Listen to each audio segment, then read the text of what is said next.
So we gonna talk that Scream Team and Murder Unit situation. Yeah. All right. I'm gonna give you a couple. Let's get into that shit. Check it.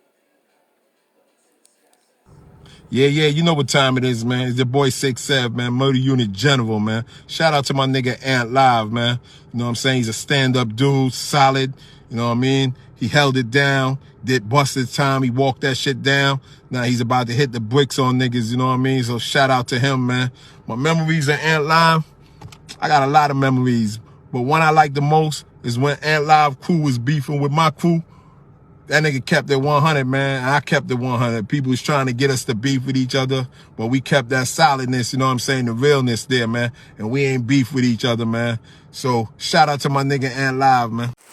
So what happened with the Murder Unit? Like, I'm gonna bust that shit down because a lot of people is still confused. To, like, you know what I'm saying? What really happened with Scream Team and Murder Unit and how that shit get into beef and all of that. All right, boom. Yo, it's kind of like, I think, you know what I mean? I think God bless the day. I think that was kind of like Black Silk fault, man. Cause I don't know, man. Check it. So every week we was rolling up to the Savoy and we was coming to the Savoy. You know what I mean? We was coming full team deep, all teams, boom. So we in there like 50, 60 deep. We rolling, getting online. We ain't coming for no bullshit. We just coming to get in the joint, and you know what I'm saying? We just trying to get in the joint. Shit was popping, and you know what I mean? Niggas want the Savoy was lit, and then when we was coming to the Savoy, we was making that shit lit. Cause once we there, it's like the whole fucking Bronx coming to the Savoy, and then you know what I'm saying? The Savoy was already doing alright. So boom, Scream coming, popping up at Black Silk joints at the Savoy. So every time we coming, you know. Black Silk, he ended up being cool and all that shit once he really got to know dudes. But he was like making this shit like a hostile situation, like making security extra search us and do crazy shit. Like, you know what I mean? Like putting a lot of attention on us when we coming in the joint and all that. So then boom. So big, we getting searched up, all that shit. We still getting everything in. We doing what we do. So we in there. And then when we going in there, you know what I'm saying? Murder Unit used to be in there. And then this is how the shit start. Niggas don't understand, bro. So everything was always regular. Like we see the regular Murder Unit niggas, you know what I mean? The 6'7" nigga wasn't around. I guess he was like doing what he do, or he was running around with Nori or something. So like a month or two went by, we running up down in this void. And you know, we see the Murder Unit dudes. They know a couple homies with us. We know a couple of them niggas is dapping up. I'm recognizing these dudes because I see, you know what I mean, Ant Live like piecing them up, hitting them up, boom, boom, boom. So we getting in our section, that be that. So I guess because we was in there the way we was in there, because we used to be in there, we used to be like, you know what I'm saying, the dominant force. And they was like in there too. But we was the dominant force, hands down. So, like, it was no fucking problem. So I guess this is how I look. I ain't gonna lie, Live was on point. Live was on point like a motherfucker. So one day we in the Savoy, we all in there, boom, boom, boom, we up in there.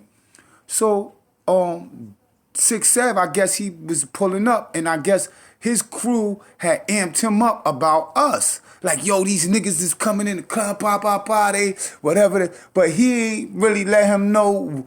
They gave him bad intel, bro. His crew, his team, they gave him bad intel.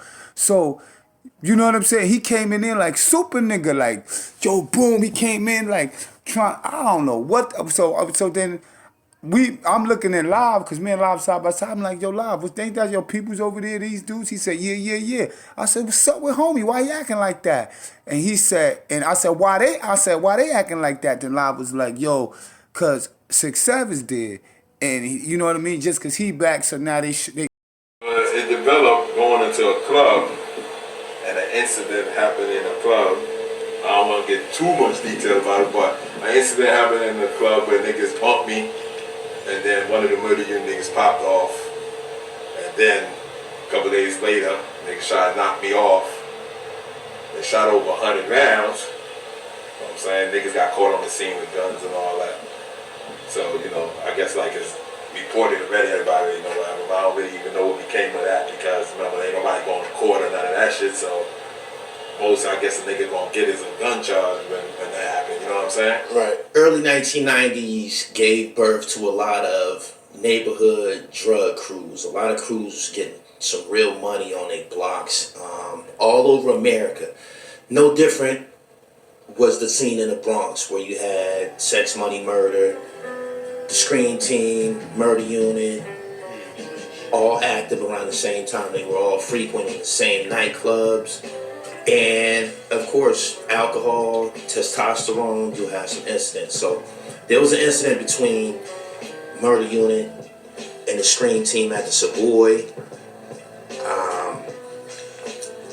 About a week after the incident, there was an assassination attempt. I got a chance to speak with 6'7" on this situation. He gave me his brief recollection of what happened. I also spoke to Baby Bob. And I spoke to Ant Live. Ant Live is an actual member of the Scream Team and a co-defendant of Fred Action Jackson, who was one of the gunmen arrested at the scene of the Murder Unit assassination attempt. Fred is currently serving 50 years for drugs and murder. You know what I mean? So, basically, that's it, really. I don't really, you know, like I said, I don't really know. And then I know some of them niggas and the beef kind of got squashed. You know, back then there was so much beef going on. When you squash a beef, you happy, man. Right. You know what I'm saying? Not really happy, but one less beef you got, man. You know what I'm saying? Right. Because every day you making a beef. So y'all had crew beef. Y'all didn't just have, you know, individual situations and shit. Like, I'm trying to establish, how did the name become so notorious? Prior to me interviewing you, everything was basically club action, things that went down in the clubs and shit. How that situation got out of hand, and you know what I'm saying? So that shit was serious, bro. Now, we in a unique situation. Niggas ain't playing with us like that. We ain't into all that play with you. We ain't into none of that. You know what I'm saying? They going to the club, getting in beef with niggas. I said, who the fuck do that? You understand? So we wasn't into that shit right there. So now that situation is going on, and niggas is gonna go try to handle that immediately, ASAP. Niggas don't give a fuck about what's going on and what niggas is saying. Niggas understand what just happened. So that's how that situation was played out. But now, Live was the lead, because Live knew everybody, both sides. So, you know what I'm saying? Live immediately was putting that word out like, nah, them my people's blase blah, I'm gonna get this shit handled. But it just took a little minute. So the shit dragged out for like 3 weeks to a month. And that, I mean, like, we pulling up on deck, they pulling up on deck. It's like, that shit was about to be serious, you know? So, and then, like, there's no disrespect to the Murder Unit. Them niggas was highly respected. And a couple of them niggas is the homies, like my homies. So it wasn't really like no shit like niggas was out for each other's heads, but it was to the edge where niggas was about to be out for each other's heads. And that shit would have been serious if it wasn't for Live. And Live was official, and I'm gonna tell you how. You ain't Live official because you ain't just getting this nigga act to just piece some shit. You got, you know what I'm saying? Because if you go to act and you try to make some peace, like, yo, boom, boom, boom, you can end up in a situation with him. So he got, you know what I'm saying? He got the homie to just like talk like, yo, these my peoples, blase blah. That shit a misunderstanding. Niggas can't, you know what I mean? You know what I mean? These niggas we rocking with, we can't even get it in like that, you know. However he dropped it, but he convinced him to squash the shit. But then the word wasn't out that the shit was squashed, so the shit was just dragging on. It was like a situation where I think 6'7" pulled up in Mitchell Projects. So when he pulled up in Mitchell Projects, you know what I'm saying, he went up to see a bitch or something, wherever he went, and then he knew he couldn't come back out the building. It was like 50 niggas waiting at his car for him. And they was hitting niggas' phones like, yo, we got him, he here, we got him. Boom, boom, boom. So then the word got to me, but I knew everything that was going on. I knew the shit was basically dead. And then I had to hit Live up like, yo, hit niggas up and let niggas know what's going on, because niggas got this nigga, they got the drop on them right now. And dudes basically You know what I'm saying? Niggas hit up Box and told Box to call off the wolves. And then niggas let them get up out that situation. But that was a serious situation that a lot of people don't know about. I don't know. You know what I mean? I don't even know how, the extent that he know, but I know I was knowing what was going on. So now another situation happened where we did a party in the Golden Lady with Brucey B. This is all within the same little time frame. And he pulled up to the party. And he went and he came in a party. I mean, yo, dudes was ready to tear this dude head off. Dudes was ready to tear 6'7", have it off. And Live had to step up, boom, like, yo, nah, yo, that shit dead. So at that point, that's when everybody officially knew the shit was dead. And the dude was in a party with us all night. It was just 6'7" by herself with Scream, we was up in the Golden Lady chilling with Brucey B, and then that was the end of that. And you know what I'm saying? Live was with him all night, like just letting niggas know, like, now, yo, you know, we gonna just let whatever go. We bigger than this shit. You know what I'm saying? Like, and then that's how all that shit got squashed out. You know what I'm saying? But I mean, like, the streets was on the edge, like, and then I ain't gonna lie, a lot of the promoters, I feel, was egging that shit on. You know what I'm saying? In the streets, they was trying to, like, blow that shit out. Like, yo, it was, cause that was like the ultimate matchup. Like, yo, these niggas, that nigga, that shit would have been some heavy war type shit. But niggas was bigger than that, and niggas knew it was bigger things out here than that stupid shit.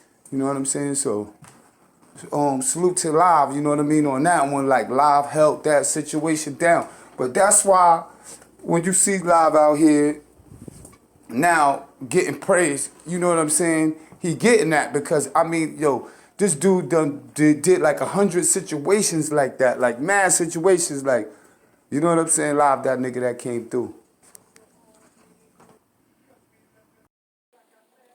So, you know what I'm saying? It was a lot of situations, like in another situation around this time, like probably like right after the shooting situation, me and this nigga, the homie, you know what I mean, Ra, we went up in NYC Booms. Boom, and we was only too deep. Like, you know, we used to be, like, I ain't gonna lie, Ra used to link up with me like late, like 11, and he used to just want to do shit. He said, yo, let's go to Booms, fuck it. The homies wasn't in there, it was just me and him. We went in there, we bought 2 Crystals from the bar. You know what I mean? First of all, I bought one.